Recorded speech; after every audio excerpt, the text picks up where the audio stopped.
ఇప్పుడు మనం ముక్తపదగ్రస్త అలంకారం గురించి చెప్పుకుందాం. ముక్తము అంటే ముక్తము అనగా విడిచిపెట్టుట అని అర్థము.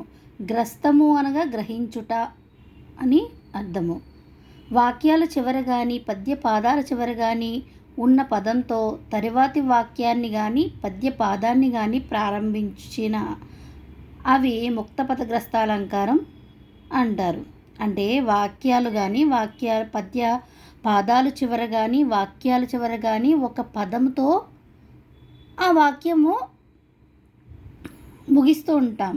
అదే ఒక పదముతో తరువాతి పాదము మొదలు పెడతాం. అలా విడిచిపెట్టబడిన ఒక పదంతో మళ్ళీ గ్రహించి అదే పదంతో రెండవ పాదాన్ని మొదలుపెట్టుటను ముక్తపదగ్రస్త అలంకారం అంటారు. ఉదాహరణ చూద్దాం. పేపరులో వార్తలు, వార్తల్లో అవినీతి, అవినీతిలో రాజకీయ నాయకులు. ఇక్కడున్న వాక్యంలో పేపర్లో వార్తలు, వార్తలు అన్న పదంతో వాక్యం ముగిసింది. అదే వార్తలు అనే పదంతో రెండవ భాగంలోని మొదలుపెట్టాం.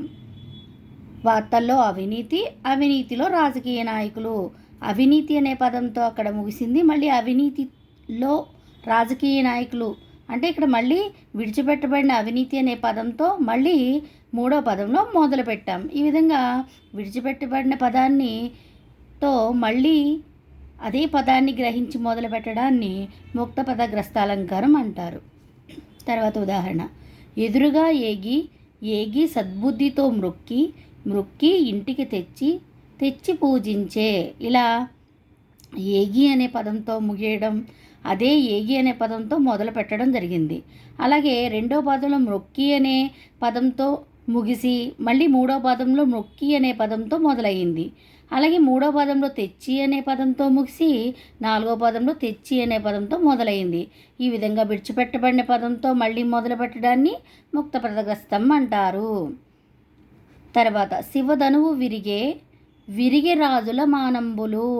శివధనువు విరిగే, విరిగే అనే పదంతో ఇక్కడ ఆ పదం ముగిసింది. విరిగే రాజుల మానంబులు మళ్ళీ అదే పదంతో మొదలయ్యింది. విరిగే రాజుల మనంబులు. ఇక్కడ కూడా ముక్తపదగ్రస్త అలంకారం చూడవచ్చు. తర్వాత ఎక్కువగా ఇచ్చే ఉదాహరణ ఇదేనండి. సుదతీ నూతన మదన, మదనాగ తురంగ పని సుదతీ నూతన మదన, మదనాగ తురంగ మణిమయ సదన, సదనామయ గజ రదన, రథ నాగేంద్ర నిభ రసకీర్తి నరసింహ.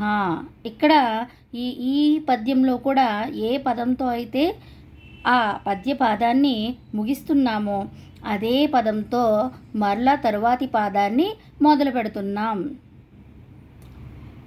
ఇక్కడితో ముక్తపదగ్రస్త అలంకారం పూర్తి అయింది. నమస్తే అండి.